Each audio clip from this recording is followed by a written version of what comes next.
Buenas noches, soy alumna de la Universidad de Tecnología del Perú, UTP. Mi nombre es Carla Guaraco Solís y los temas a tratar en esta exposición es requisitos y formas de creación de un título o valor, doctrina general del derecho de trabajo, decreto legislativo 728 y sus modificatorias, suspensión y extinción del contrato de trabajo.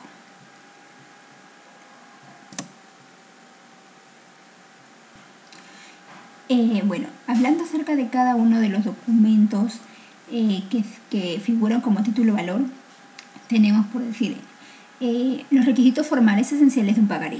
Bueno, en el caso del pagaré es necesario denominar la palabra pagaré. No es aceptable otro tipo de denominación.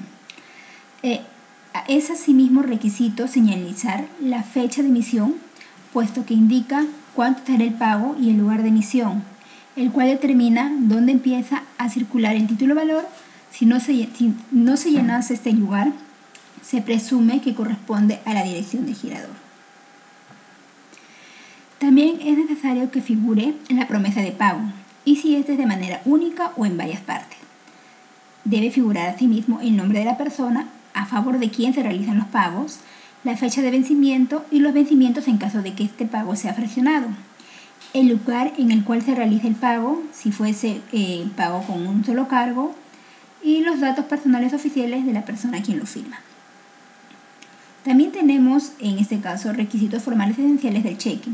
En el cheque también deben ser impresos, el cheque es impreso por una entidad bancaria de forma de entalonarios, en lo cual está enumerada, y eso permite a la entidad bancaria poder tener una información del girador. Para ello, el girador debe de contar con fondos en su cuenta bancaria, un código de identificación que permite registrar quién emite el cheque. Asimismo, el monto a pagar, que debe estar dado en números o escrito en letras, la fecha y el lugar de emisión, el nombre del banco y domicilio del mismo, por último, el nombre y la firma de quien lo emite, la cual debe coincidir con la firma registrada en el banco.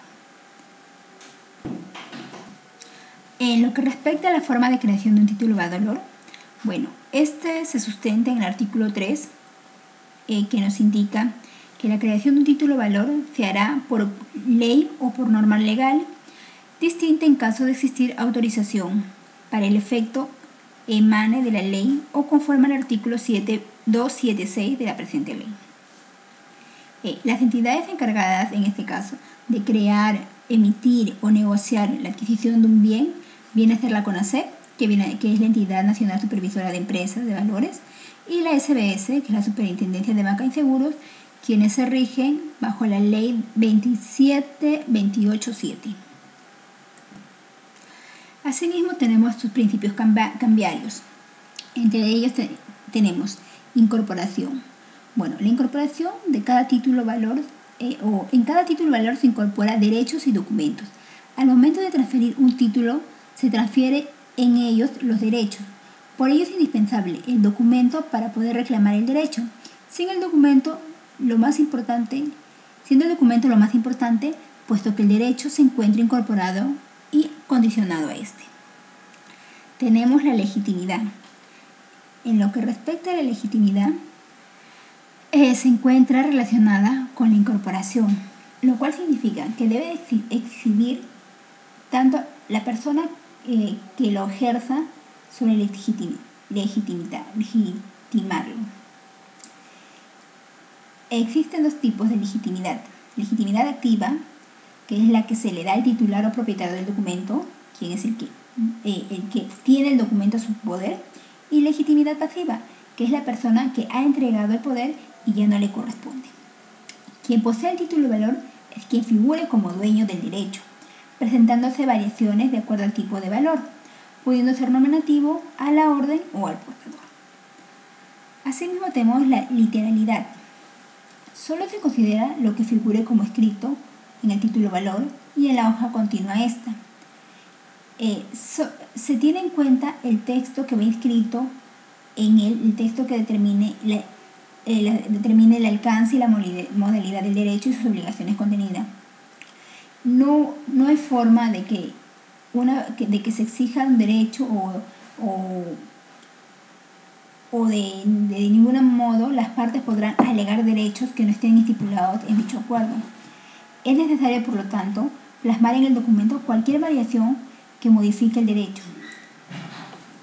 Asimismo, tenemos la autonomía, que nos quiere decir que cada persona es autónoma de sus acciones, tanto el que emite como el que recibe el título valor.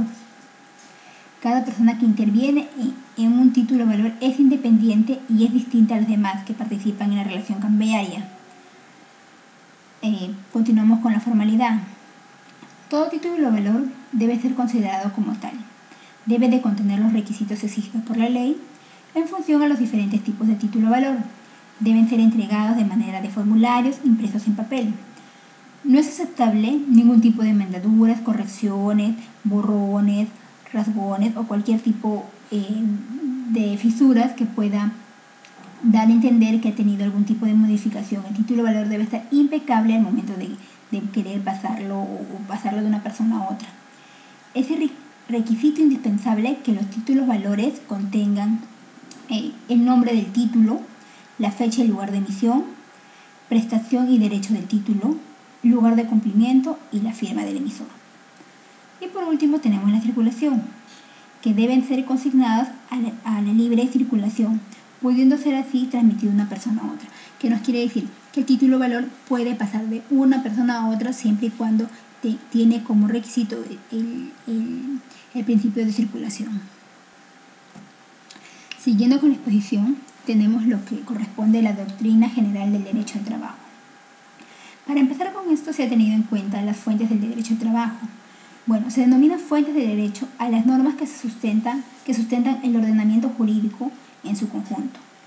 Las fuentes pueden asociarse a la creación emitida por un órgano, lo que nos revela con toda su amplitud la capacidad y la importancia de las fuentes de la creación, modificación y consolidación de las normas jurídicas. Bueno, dentro de la clasificación tenemos fuentes en sentido propio. Están constituidas por dos formas de la creación de normas. De un lado, la que proviene de las estructuras formales, mientras que por otro lado, las que proceden de las costumbres. En el derecho laboral hay una fuente adicional, que es la proveniente de las organizaciones de los trabajadores, de sus negociaciones con los empresarios. También tenemos las fuentes traslativas. Vienen a ser o se trata de las expresiones concretas de las fuentes en sentido propio. Ya no son las potencialidades, sino las normas precisas emanadas por los órganos legislativos, por los convenios colectivos. Asimismo tenemos las fuentes constitucionales. Se ha expresado en varias ocasiones que la norma fundamental del sistema jurídico es la Constitución, lo que determina el contenido básico de la estructura del derecho laboral. Por ser la Constitución una norma fundamental, cualquiera determina la estructura del derecho laboral, consagra los principios y los derechos. Asimismo tenemos los tratados internacionales. De por sí existe un conjunto de normas que reconocen la relevancia suprema de la realización del hombre a través del trabajo, las que comprometen al Estado a la preservación y a las condiciones mínimas en las cuales se debe trabajar. Pasamos asimismo a lo que es los niveles del sistema de normas del derecho laboral. El nivel del sistema de normas está dividido en tres niveles. El nivel primario, que está constituido por una variedad de normas que se dan a partir del concepto de la ley, que es una fuente básica de creación normativa, pero tiene una serie de variantes. Hay que tener en cuenta la ley orgánica, la ley ordinaria, el decreto legislativo, el decreto ley, el decreto de urgencia, el convenio colectivo.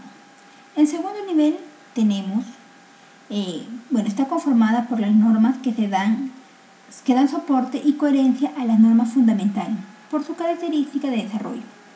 En este caso, como ejemplo, tenemos el reglamento administrativo. Y en el tercer nivel está conformada por la normatividad aplicable a un centro laboral en la medida que se reconoce la especialidad de cada trabajo o rama laboral del particular, como por ejemplo el reglamento interno de trabajo. Siguiendo con la exposición, tenemos otras fuentes de derecho laboral. Entre ellas tenemos el contrato, la costumbre y la jurisprudencia. En lo que respecta al contrato, bueno, es claro identificar que es un acuerdo que se da entre dos personas por medio de la cual se crean, regulan, modifican y extinguen relaciones jurídicas patrimoniales. Este acuerdo busca beneficiar a ambas partes para que cada uno pueda cumplir con su obligación, tanto el empleador como el trabajador. En lo que respecta a lo que es costumbres, tenemos, vienen a ser una reiterativa la que genera la convicción de que se producen derechos y obligaciones para sus integrantes.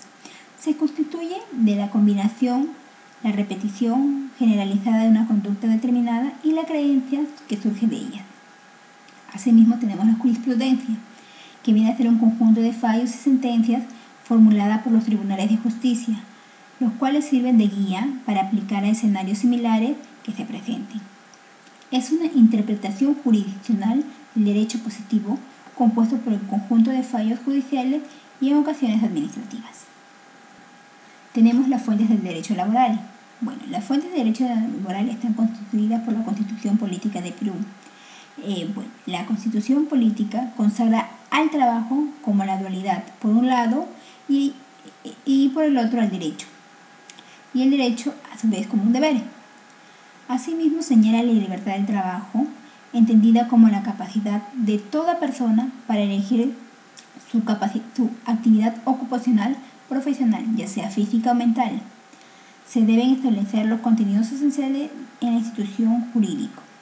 En lo que radica la Constitución Política, está dividida en distintas cuantías. Tenemos la cuantía de la remuneración, o nos hace ver esos puntos, la duración de la jornada laboral y de los descansos, y la duración de la relación laboral. Asimismo tenemos los contratos internacionales de trabajo.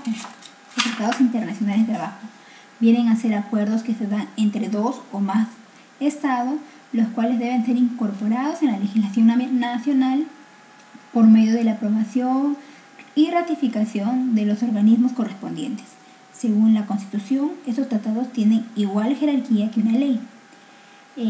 La Carta Magna tiene una referencia a la jerarquía normativa de los tratados. Asimismo son convenios adoptados por las conferencias, ratificados por los estados, los cuales obligan a los mismos a cumplirlos. Continuamos con la ley. La ley vienen a ser normas jurídicas de carácter general, de los cuales se emana el Estado. Es función del Congreso de la República crear leyes y del Poder Ejecutivo reglamentarlas. Tenemos asimismo los decretos de urgencia, que contempla la Constitución, no constituyen mecanismos para crear normas laborales, pues están circunscritos a materia económica y financiera. Entre las leyes tenemos distintos tipos. Tenemos las leyes orgánicas, tienden a regular ciertos aspectos de la vida social. Tenemos las leyes ordinarias, que requieren de la votación final de la colectividad absoluta del Congreso. Tenemos la legislación delegada por medio de la delegación legislativa. Se faculta al gobierno para establecer normas con rango de ley. Y por último, el convenio colectivo. El convenio colectivo, en sí, la Constitución reconoce el derecho de la negociación colectiva del trabajo en función de las partes involucradas. En ellos se ha llegado a una serie de acuerdos en la que se discute un pliego de reclamos que no vayan en contra de la ley, a través de una persona o una entidad o alguien que representa al trabajador, un mediador. En el artículo 70 de la Ley de Relaciones Colectivas de Trabajo, indica que cualquiera sea el acuerdo han de ser aplicados y validados para una posible demanda, caso que no se haya respetado dicho acuerdo. El convenio colectivo tiene tanto peso como una ley, que si bien no está estipulado en un documento, pero tiene el mismo peso que si fuese una ley. ¿Sí? Asimismo tenemos el derecho laboral, principios del derecho laboral. Los principios del derecho laboral son directrices directrices, aquello que delimita, orienta el sentido de la norma, determina la relación existente entre el empleador y el trabajador. Lo que sí, el principio del derecho laboral busca proteger al trabajador en contra del empleador, ya que de algún modo el trabajador viene a ser la parte más débil y el empleador es el que impone sus condiciones por medio del contrato de trabajo. Dentro de los principios tenemos, para empezar, el principio protector. El principio protector, su finalidad, como dije hace un momento, es de proteger al trabajador. Busca la igualdad jurídica, se fundamenta en la desigualdad que existe entre el empleador y el trabajador, y este principio está dividido en 3 modalidades. Tenemos el primero, in dubio pro operativo. ¿Qué quiere decir? En caso de existir alguna duda en la interpretación de una norma, se ha de considerar aquella que favorezca en sí al trabajador. Se busca existiesen pautas que no queden muy claras, es parte del juez determinar aquella que de algún modo favorezca al trabajador y en este caso no al empleador. La Constitución Política, en el artículo 26, inciso 3, indica: en la relación laboral, entre otros, se respete el principio de interpretación favorable al trabajador en caso de duda insalvable sobre el sentido de esta norma. Asimismo, tenemos el principio de la norma más favorable. ¿Qué quiere decir esta? Bueno, al existir distintas normas de mismo rango o ámbito, aunque distintos ámbitos en la situación laboral, se debe considerar aquella que beneficia al trabajador. Es necesario para esto ver si ha habido una variedad de normas, aquella que se aplique en sí para con el trabajador. Tenemos el principio de la condición beneficiosa. Bueno, en este caso, en circunstancias de haberse generado nuevas normas,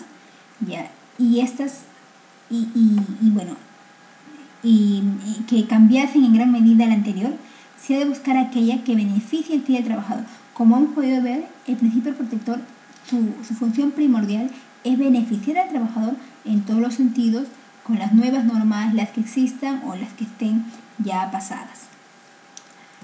Tenemos también el principio de irrenunciabilidad de derecho.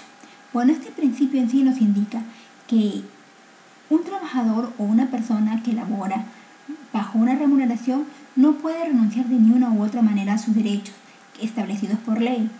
Es necesario o están respaldados de por sí con la ley y la Constitución y los convenios, que es irrenunciable los derechos que tiene el trabajador para con ello. Por más que llegue a un acuerdo con el empleador, no hay forma de que él de algún modo pueda renunciar a estos.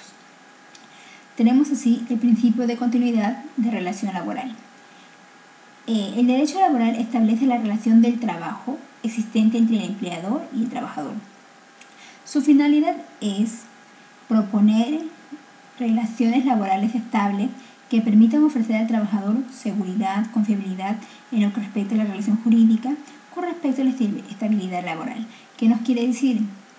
Que por medio del contrato firmado es obligación del trabajador, del empleador, poderle dar esa seguridad de que él va a poder seguir trabajando ahí, que no va a ser despedido de manera intempestiva o de manera arbitraria. Eso es lo que nos indica el principio de la relación de continuidad.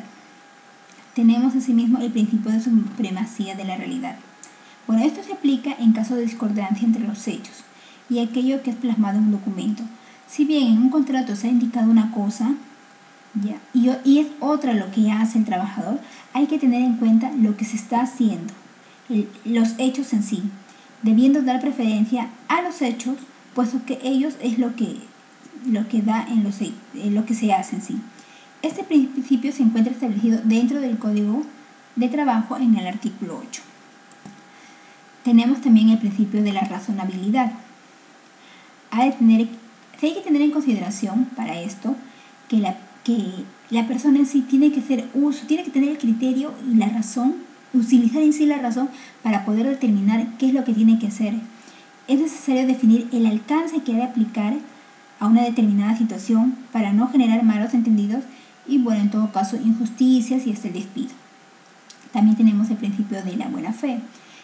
este principio se entiende de buena fe la relación que tiene que tener el trabajador para con el empleador y viceversa. Es obligación del trabajador poder o tener que hacer sus cosas de manera responsable, coherente, sin poder faltar al trabajo y asimismo a su espacio, ser discreto con el tipo de información que tiene y asimismo tratar de desarrollar bien su trabajo. Para cumplir con las normas de conducta y desempeño laboral y sus obligaciones, ambas partes deben cumplir con lo dictaminado por la ley en lo que respecta a los derechos y obligaciones. Tenemos también el principio de no discriminación. Bueno, en este principio se entiende claro que el Estado, la Constitución, protege a la persona, al trabajador, para que no se encuentre discriminado por ni un tipo, ni una razón alguna, pudiendo para ello valerse de que no hay forma de que a un trabajador lo discriminen por su raza, su condición, su color, su religión. Es necesario para este principio lo que busca en sí es ofrecerle al trabajador el derecho de poder desarrollarse dentro de su área con la misma libertad que hace el resto. Continuamos. Tenemos el Decreto Legislativo 728 y sus modificaciones. Bueno, este decreto está fundamentado, basado en el texto único ordenado del Decreto Legislativo 728. Mediante esta disposición de por sí lo que hizo es dividir en dos partes lo que era el fomento del empleo. Esta división se hizo de dos maneras. Una llamada Ley de Formación y Promoción Laboral y la otra Ley de Productividad y Competitividad Laboral. Bueno, este nuevo decreto legislativo o texto único ordenado está dividido de por sí en 7 capítulos. Sí, está dividido en 7 capítulos. Asimismo, está dividido en 112 artículos y 6 disposiciones complementarias, transitorias y derogatorias. Este decreto fue firmado el 21 de marzo de 1990 y asimismo fue durante el gobierno del presidente en ese tiempo presidente Alberto Fujimori, siendo ministro de Trabajo y Promoción del Empleo el señor Jorge González Izquierdo. Bueno, dentro del decreto legislativo 728 tenemos el título 1, que viene a ser el contrato de trabajo. Dentro de ellos tenemos lo que serían las normas generales. En esto se estipulan los diferentes tipos de contratos, su duración, las consideraciones remunerativas, así como establece las obligaciones y derechos del empleador para con el trabajador. En el capítulo 2, que va desde el artículo que corresponde al artículo 10, bueno, acá nos habla acerca del periodo de prueba, que en este caso dispone de un tiempo, que lo normal es de 3 meses, pero dependiendo del tipo de trabajo que se desarrolle puede ampliarse un poco más, dependiendo de la dificultad del trabajo. En el capítulo 3, que trata de la sustentación del contrato de trabajo, que va desde el artículo 11 hasta el artículo 15, este capítulo establece la modalidad de suspensión de trabajo, fundiéndose de un modo perfecto o imperfecto, así como los tipos de invalidez o de fuerza mayor que se presentase. Pero en este caso hay que tener en cuenta que si es de invalidez, eso está determinado por salud, o en todo caso el Ministerio de Salud o una junta directiva determinada que a petición del empleador para poder dar como suspensión de contrato de trabajo. En el capítulo 15, que habla acerca de la extinción, capítulo 4, habla de la extinción, hay que tener en cuenta que toma los artículos del 16 al 32. En lo que respecta a la extinción, que lo vamos a ver posteriormente, nos indica las diferentes formas que hay para extinguir un contrato de trabajo, que puede ser por fallecimiento, renuncia voluntaria, el vencimiento del plazo del contrato, el mutuo acuerdo, invalidez absoluta, jubilación o despidos aprobados por ley. Es recomendable para estos casos, en este caso no, se debe de comunicar por escrito al empleador que se desea renunciar al trabajo. Asimismo tenemos el capítulo 5, que nos habla de los derechos del trabajador. Aquí toman en cuenta desde el capítulo 34 hasta el capítulo 42, en donde se determina que el trabajador despedido por razones o conductas, el trabajador no puede ser despedido por su conducta o por razones fuera de ellos. Si el trabajador es despedido por ello, no tiene derecho a ser indemnizado. Se debe tener presente las causas por las cuales se genera el despido, y estos deben estar justificados por ley. En caso de hostilización, la sanción tendrá que pagar, el empleador es quien tendría que pagar una sanción como indemnización por el trato al trabajador. En el caso de hostilización, se establece un plazo de 30 días para accionar judicialmente los diferentes tipos de despido. Si una persona no está conforme con su despido, se tiene que acercar dentro de un plazo de 30 días. Y asimismo, la indemnización establecida del despido arbitrario debe ser equivalente a una remuneración y media por año de trabajo hasta por un total de 12 años de trabajo. En caso de reposición del trabajador, que dentro del juicio que se realizó le han dado el favor al trabajador y vuelve a trabajar ahí, en ese caso debe ser atendida dentro de las 24 horas. Si dentro de las 24 horas de salida dada la resolución por el juez no se ha tomado en cuenta, el empleador tendría que pagar una multa, y asimismo, si no cumpliese, pagaría el 30% cada vez que se le requiera o que se le vuelva a hacer el llamado. En el capítulo 6 de las situaciones especiales corresponde desde el artículo 43 hasta el artículo 45, los cuales determinan el nivel de representatividad que tienen los trabajadores que desempeñan funciones administrativas o de confianza. ¿Qué nos quiere decir? Que aquellas personas que desempeñan un cargo alto, un cargo de responsabilidad y de mucha confianza para las personas, tienen que basarse en eso y cuidar mucho la información que se maneje. Tenemos el capítulo 7, que habla de la determinación de la relación de trabajo por causa objetiva. En este caso consta del artículo 45 hasta el 52, en la cual se determinan las causas objetivas para la culminación colectiva del contrato de trabajo. Acá se presentan diferentes casos, que pueden ser casos fortuitos de fuerza mayor, que estos están fuera de la mano del empleador, pueden ser por motivos de accidentes naturales, como un terremoto o cualquier hecho que esté fuera de las manos, fuera del alcance del empleador. Tenemos los medios económicos, tecnológicos, estructurales o análogos. ¿Qué nos quiere decir? Que cuando están haciendo estos cambios dentro de la empresa, pues es claro que no pueden cubrir a los trabajadores, y es por eso que se hace culminan con el contrato de trabajo. La disolución o la liquidación de la empresa y el quiebre. Entonces muy claro o muy entendible que si la empresa de algún modo está en quiebre, es claro que no puede cubrir a los trabajadores. Para ello tiene que llegar a un acuerdo con ellos y ven cómo pueden liquidarlos. Y la reestructuración patrimonial sujeta al derecho. En caso de presentar algunas causales, la empresa debe comunicar primero a la autoridad administrativa del trabajo. Esta autoridad lo que tiene que hacer es verificar si la información que le está dando la empresa es cierta.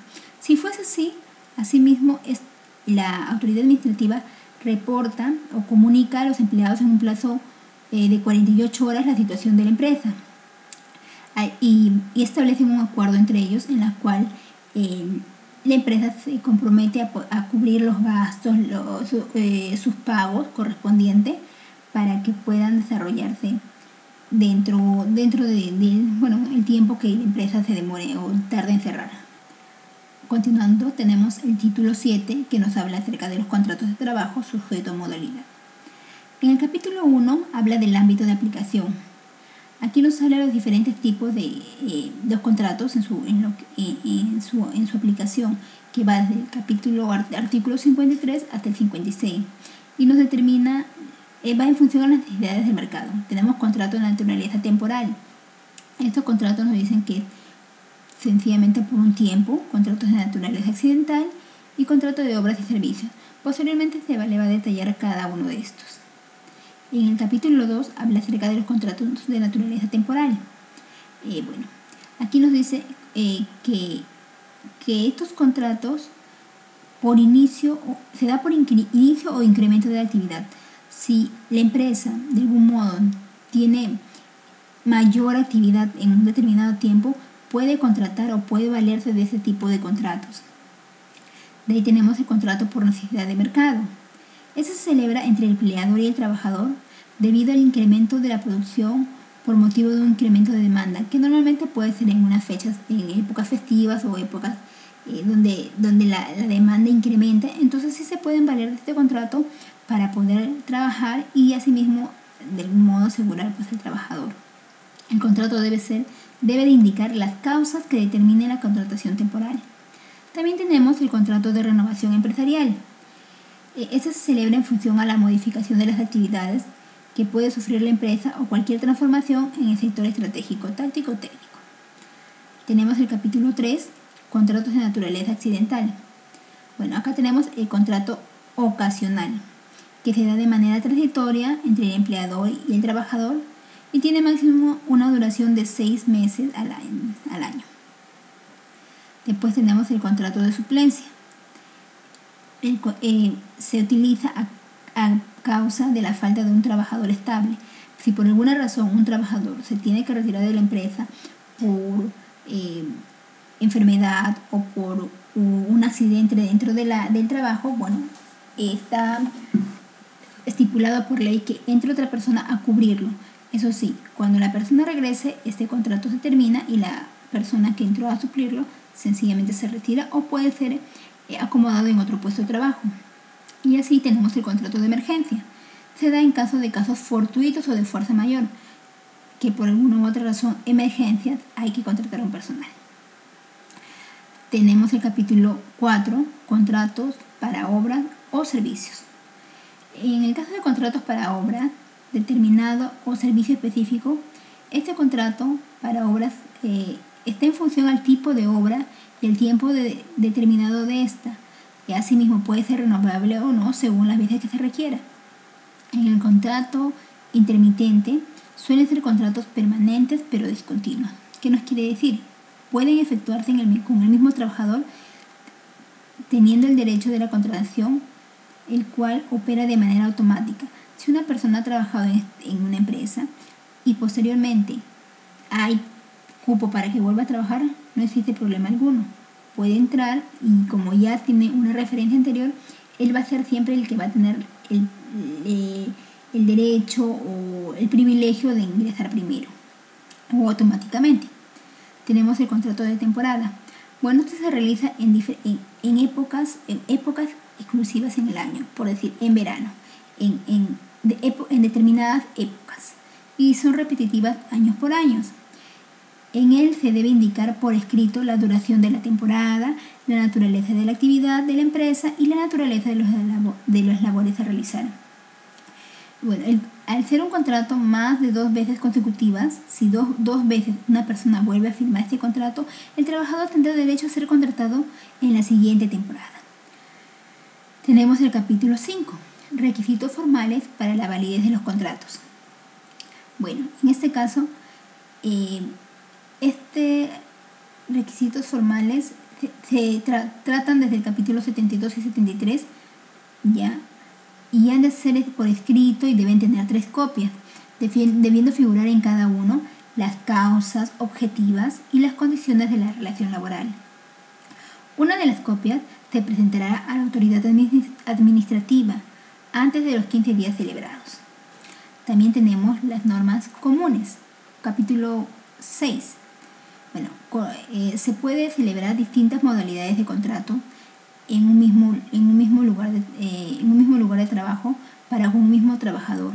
Si bien existen 5 tipos de modalidades de contrato, una sola persona puede firmar los 5 tipos de contrato, pero eso no quiere decir que tienen que pasar necesariamente 5 años para que esta persona pueda ser contratada perennemente.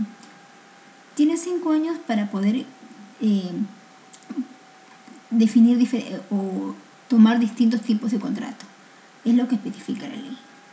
En caso de vencimiento del periodo de prueba, si se extinguiese el contrato de forma arbitraria, se debe pagar la cantidad de una remuneración y media por año, hasta un total de 12 remuneraciones. El capítulo 7 habla de la desnaturalización de los contratos. Bueno, los contratos de trabajo sujetos a modalidad se convierten en indeterminados cuando el trabajador sigue realizando sus labores después del vencimiento de este, siempre y cuando hayan superado el límite establecido. En caso de puestos sustitutos, si no se reincorporara el contrato después del vencimiento del plazo, continúa ocupando el puesto del contratado. En el capítulo 8, derechos y beneficios, bueno, todo trabajador contratado tiene el derecho de gozar los beneficios exigidos y estipulados en la ley, así como de estabilidad laboral determinados en el contrato. Capítulo 9, de los contratos sujetos a modalidad. Bueno, los contratos de exportación, dentro de estos contratos están los de exportación de productos no tradicionales y se regulan por sus propias normas. Tenemos el título 3, que nos dice de los contratos sujetos a modalidad. Bueno, acá van están comprendidos desde el artículo 80 hasta el 83.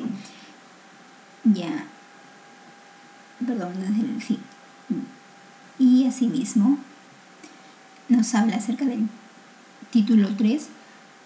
Tenemos que tener en cuenta la capacidad laboral y productiva. Bueno, es función del empleador brindar capacitaciones al trabajador para que éste pueda desarrollarse y crecer dentro de su área y para sí mismo, para su economía.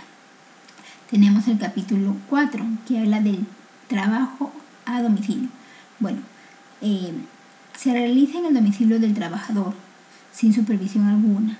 La remuneración se va a determinar en mutuo acuerdo entre las partes. Este contrato es escrito y con 3 copias, siendo una copia derivada a la autoridad administrativa. El empleador debe llevar un registro de trabajo en el cual indique los datos del trabajador, la fecha de suscripción del contrato, el número de carnet de salud, calidad y naturaleza de la obra y el monto y fecha de pago de la remuneración. Y es claro que esta persona goza de los beneficios de vacaciones, ETS, pagos por adelantado y de salud.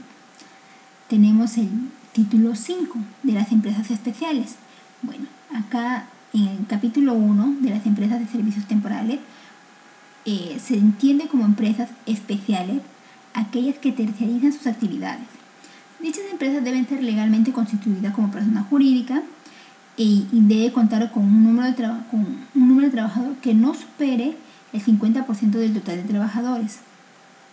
Existen 2 categorías de trabajadores: los de planta y los destacados. En el capítulo 2 de la empresa de servicios complementarios, bueno, se determinan como tal aquellas empresas que prestan servicios complementarios como mantenimiento, limpieza, seguridad, entre otras.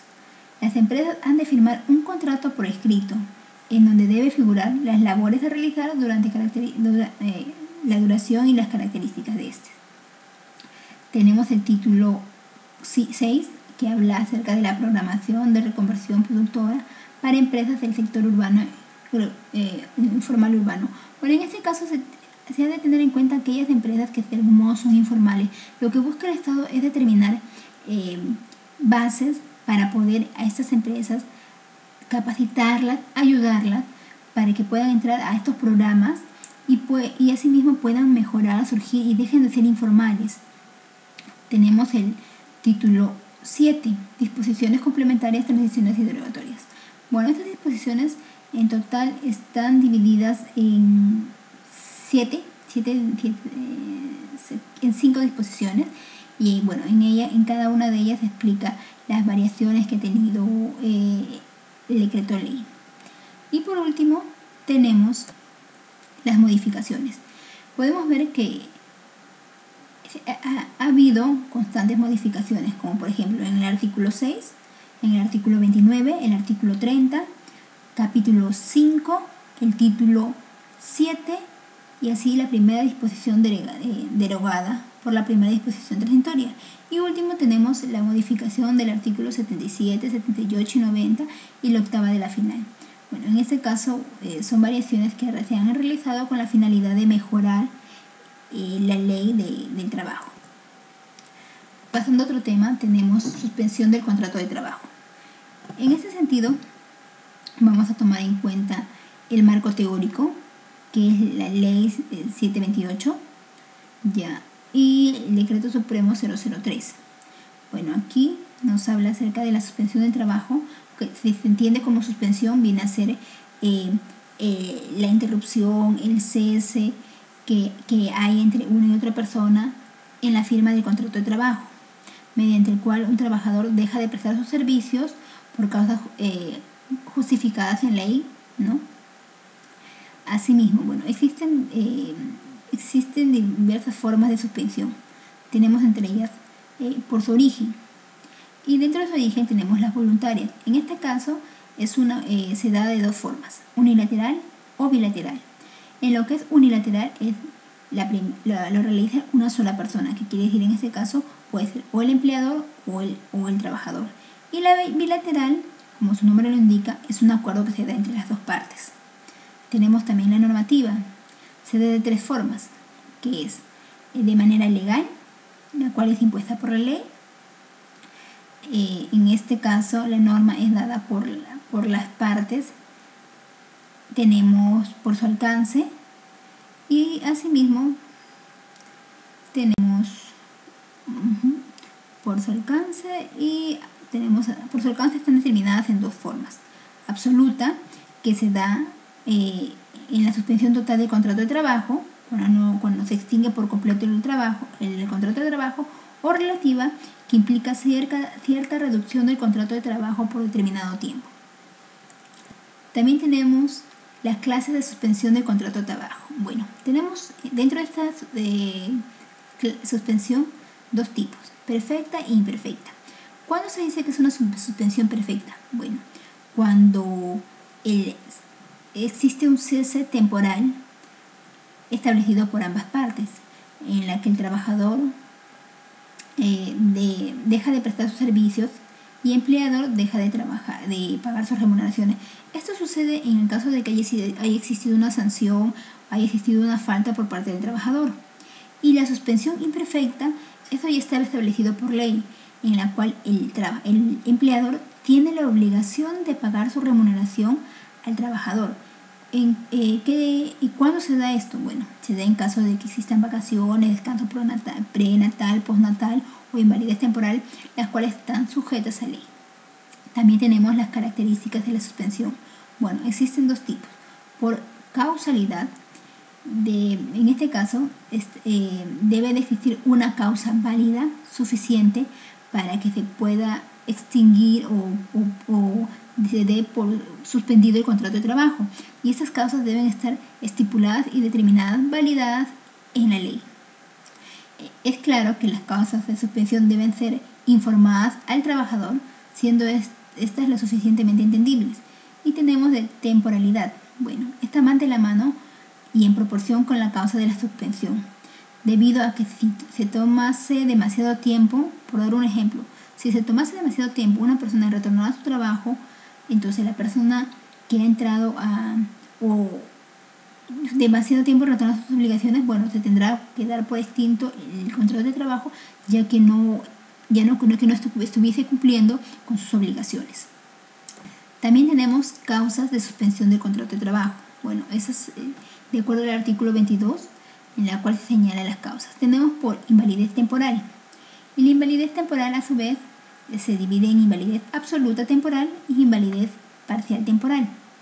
En lo que respecta a invalidez absoluta temporal, se suspende el contrato de trabajo por el transcurso de permanencia del daño, depende del daño causado o que tenga la persona.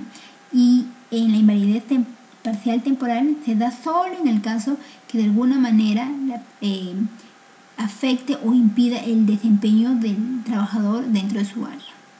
Y asimismo, tenemos también por enfermedades y accidentes de trabajo comprobado. Bueno, se considera como tal siempre que se trate de una dolencia que imposibilite al trabajador su asistencia a su centro de trabajo y la realización de sus labores. Es necesario para ello informar de manera oportuna al empleador para que pueda tomar las acciones, como sería de buscar un sustituto o una persona que reemplace, ¿no? En el caso de presentarse alguna enfermedad, el asegurado tiene el derecho de recibir un subsidio de enfermedad y es obligación del empleador pagar al trabajador por los primeros 20 días de incapacidad. Asimismo, es obligación de E-Salud pagar un subsidio al trabajador pasado estos 20 días, hasta el tiempo en que termine su incapacidad, el cual no puede ser mayor a 11 meses y 10 días.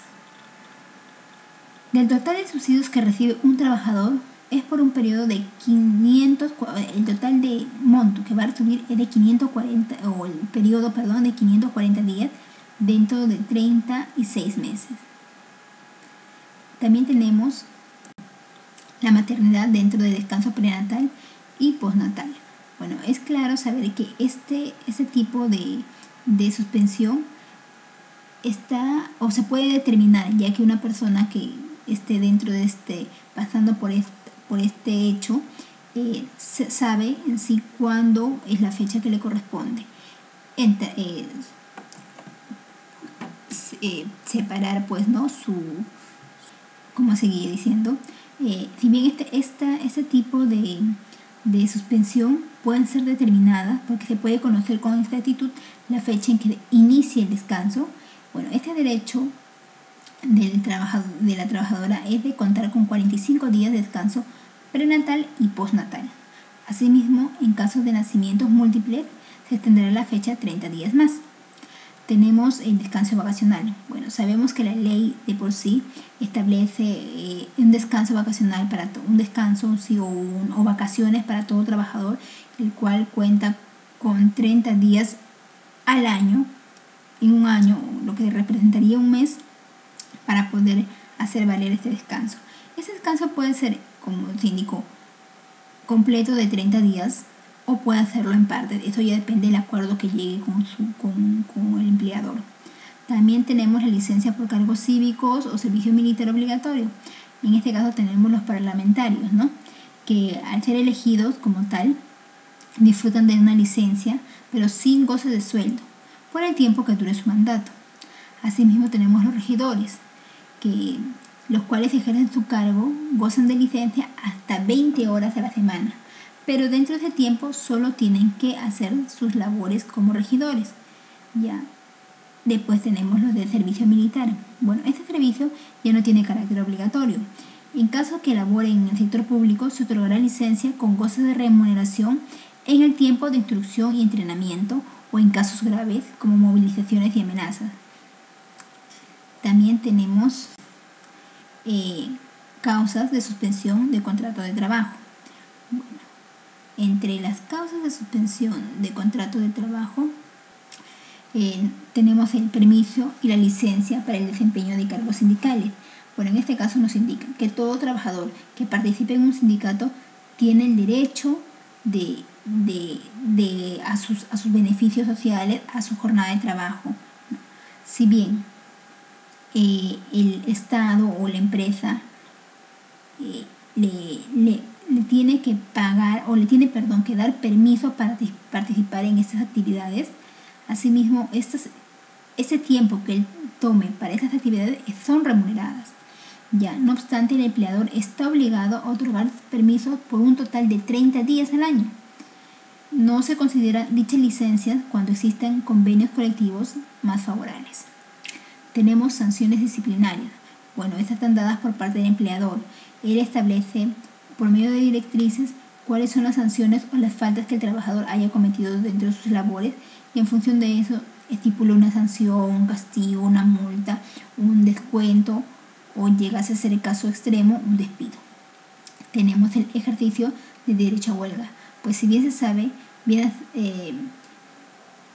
a ser la suspensión y paralización colectiva de trabajo realizado de manera voluntaria, en la cual es derecho del trabajador poder exigir o realizar una huelga. Tenemos detención del trabajo sin pena privativa de la libertad. Bueno, también puede ser causa de una suspensión el hecho de que una persona se encuentre detenida por la policía, obviamente, o un proceso judicial. Eso también es una causa para determinar un cese temporal del contrato de trabajo. Tenemos también la inhabilitación. Bueno, esto se da en caso de que se le quite el derecho de la libertad a la persona. Si una persona está limitada de su libertad por más de 3 meses, entonces ya es razón para que se pueda extinguir el contrato de trabajo. También tenemos permisos o licencias concedidas por el empleador. Bueno, en este caso en sí no se encuentra regulada por la legislación, por lo cual es facultad del empleador ver si le da o no, ofrece o no permisos o licencias al trabajador. Casos fortuitos o de fuerza mayor. Bueno, eso se da en sí que no, debido a la fuerza de la naturaleza. No queda en empleador, no es potestad del empleador poder manejar estas situaciones. En este caso pueden ser inundaciones, terremotos, sequías, etc. Y bueno, en caso de que suceda esto, es potestad de la empresa ver si puede seguir haciendo sus actividades, o en todo caso, si ya no puede, tendría que con ello suspender el contrato de trabajo. También tenemos, entre otras causas, veda de extracción de especies hidrobiológicas. Esto se da en el caso de que el Ministerio de Pesquería indique que por medio de una resolución que está prohibido la pesca de una determinada especie, entonces las empresas dedicadas a ello, a la pesca, podrían dar por extintos los contratos de trabajo porque no tendrían cómo poder desarrollar esa actividad. También tenemos procedimiento de cese colectivo, licencias laborales por adopción. Eso se da en el caso de que una persona decida adoptar un niño. Bueno, cuenta con 30 días a partir de la entrega del niño, siempre y cuando éste sea menor a 12 años. Tenemos también la hora de lactancia materna, permiso para trabajadores donantes y licencia de eventos deportivos. Extinción del contrato. Bueno, esas se basan en el marco normativo del texto único ordenado de la Ley 727 y en el reglamento de Ley de Fomento del Empleo. En este caso, estas vienen a ser un cese o ruptura definitiva del contrato de trabajo sin posibilidad de reanudación entre el trabajador y el empleador. Asimismo, existen diferentes formas de extinción del contrato, entre las cuales tenemos por voluntad de las partes, que nos indica, ¿no? Si se da a voluntad del trabajador, por hostilidad, ¿no? Si es el trabajador quien solicita esta extinción del contrato. También a causa del empleador. En este caso puede ser por una arbitrariedad que quiera despedir al trabajador, o por voluntad de las partes, que como indica ello, es un acuerdo establecido entre ambas partes para poder dar por culminado el contrato de trabajo. Tenemos también por desaparición o por incapacidad de las partes. Esto se da en el caso de fallecimiento de una de las partes. Si es por parte de la empresa y es una empresa natural, bueno, es definitivo que el trabajador quedaría en el aire si es que fallece el dueño, y tendría que esperar a que sean los hijos quienes tomen las riendas del negocio. Y en caso fuese una empresa jurídica, bueno, no perjudica de ningún modo al trabajador. Y tenemos por hechos externos, que es el cese de la relación laboral basado fundamentalmente en la ley, por alguna falta que haya cometido el trabajador, como ya hemos indicado hace un momento. Si no cumpliese con una de ellas, bueno, llegaría al cese de ellos, ¿no? Tenemos las causas de extinción de la relación laboral de acuerdo a la ley, y estos se basan según el artículo 16 del Decreto Supremo 003. Bueno, tenemos por el fallecimiento del trabajador o del empleador, como les indiqué, la renuncia o retiro voluntario del trabajador, vencimiento de plazo de los contratos de trabajo sujetos a modalidad, en este caso cuando ya culminó el contrato, el mutuo acuerdo entre las partes, ambos deciden que no seguir con el contrato, invalidez absoluta permanente, cuando una persona no se encuentra capacitada por un daño a poder realizar sus labores. Jubilación, que viene a ser ya desempeñó su trabajo, su labor dentro del tiempo especificado, entonces ya no es necesario que siga trabajando, ¿no? Es un derecho que toda persona debe haber realizado y para lo cual, terminado ese tiempo, va a gozar de una remuneración. Tenemos el despido, que se da a voluntad del empleador, para lo cual tiene que estar sustentado en ley ese despido. Y luego terminación de la relación de trabajo por causas objetivas, que son aquellas ajenas al manejo del empleador, ocasionadas por fuerza mayor. Tenemos causas justas del despido relacionado con la capacidad del trabajador. Bueno, en este caso se da por el deterioro de la capacidad mental, cuando una persona no puede desarrollar su trabajo por problemas mentales que le limitan a desarrollar su trabajo. Tenemos deficiente rendimiento por parte del trabajador. Si se hace una comparación entre los demás trabajadores que desempeñan la misma función y esta persona no está llegando a los límites o a lo establecido por la empresa, es claro que no está cumpliendo y por ello puede ser causal de despido. Y renuncia por parte del trabajador a las normas políticas establecidas por la empresa. Si bien toda empresa tiene unas normas y unas políticas, es obligación del trabajador seguirlas, y si el trabajador no las quiere seguir, está expuesto a dejar de lado o poner fin al contrato de trabajo. Bueno, eso sería todo. Muchas gracias, que espero que les haya servido.